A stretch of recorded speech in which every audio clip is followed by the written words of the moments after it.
গাইডের সাথে আমাদের কথা হচ্ছিল। তো আমরা এখন আছি হ্যাটনের ডেকোয়তে, ঠিক আছে?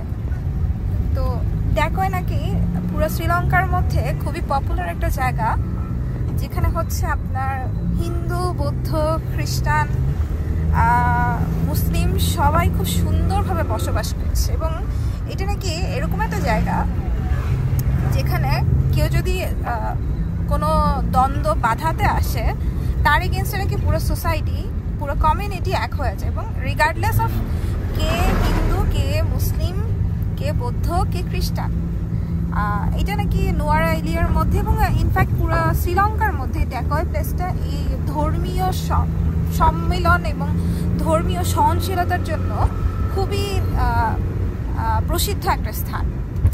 আর প্রসিদ্ধ হওয়াই উচিত, যাদের মধ্যে এতটা সহনশীলতা রয়েছে, পরমত সহিষ্ণুতা রয়েছে, একে অপরের প্রতি ভালোবাসা রয়েছে, এবং এক ধর্মের আরেক ধর্মের প্রতি শ্রদ্ধাশীল।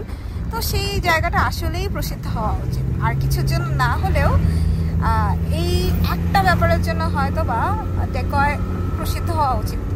ভাল লাগবে শুনে এই কথাটা, যে একটা জায়গায় হিন্দু, বৌদ্ধ, মুসলিম, খ্রিস্টান সবাই একসাথে আছে এবং সেখানে কোনো কলিশন নেই, যেখানে সারা পৃথিবীতে শুধুমাত্র ধর্মের ভিত্তিতেই খালি যুদ্ধ যুদ্ধ এবং যুদ্ধ, হাজার হাজার লাখ লাখ মানুষ মারা যাচ্ছে শুধুমাত্র ধর্মের ভিত্তিতে যুদ্ধের কারণে। কিন্তু সেখানে এই ধরনের একটা জায়গা পেলাম যেখানে হচ্ছে ধর্মের কোনো ধর্ম যার এবং কিন্তু তারা সবাই একসাথে খুব সুন্দরভাবে বেঁচে আছে। এই একটা কারণের জন্য হলেও ডেকয় আমার অনেক দিন মনে থাকবে।